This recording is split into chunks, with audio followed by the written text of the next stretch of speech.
Bhojpuri film जगत से जुड़ल हर ताजा तरीन खबर सबसे पहले जाने खातिर भोजपुरिया आर्यन चैनल के सब्सक्राइब कर ली और घंटी के जरूर दबाई। जय हो भोजपुरिया समाज। जी हाँ, तो आज आप लोग के बीच भोजपुरी के पावर स्टार पवन सिंह के एक और नया जबरदस्त धाकड़ गाना के खबर लेके बनी, जो उनकी सोशल मीडिया पर काफी ज्यादा वायरल, जो वायरल खबर के पूरी जांच पड़ताल कैले के बाद एक नया रिपोर्ट तैयार बनी कि कब कितना बजे आ रहा बाप धमाल मजा ई नया गाना जो उनकी पोस्टर देखनी है। जी हाँ, तो कहले ई नया गीत जौन बाटे वे पुराना म्यूजिक टीम के गीत है, जो उनकी एक से एक हिट ब्लॉकबस्टर गीत दे चुकल बा। उनकी पवन सिंह के नाम सबसे बड़ा रिकॉर्ड भी बने लो गाना म्यूजिक टीम के साथ। जी हाँ, तो कहल जा बहुत जरूरी सूचना लेकर बनी, तो आपसे पूरा वीडियो अंत तक देखी, सारा कुछ रिपोर्ट डिटेल साथ बताएं। उससे पहले एक और रिक्वेस्ट करें आपसे के यदि आप भोजपुरिया आर्यन चैनल पर नया बानी तो जुड़ जाए, सब्सक्राइब कर ली और एक घंटी के आप जरूर दबा दी।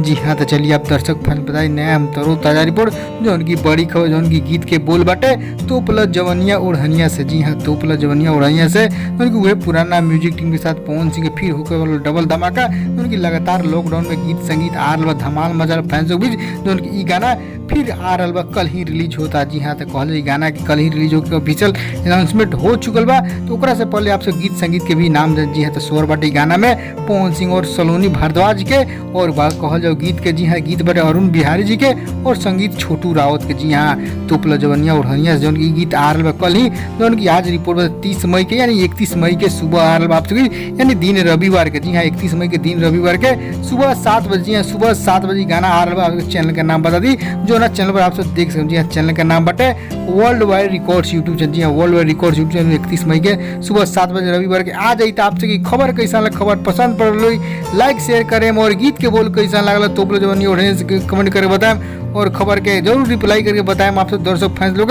ताकि फिर नया पवन सिंह धमाका बहुत जल्द होकर ऑफिशियल रिपोर्ट बता देनी।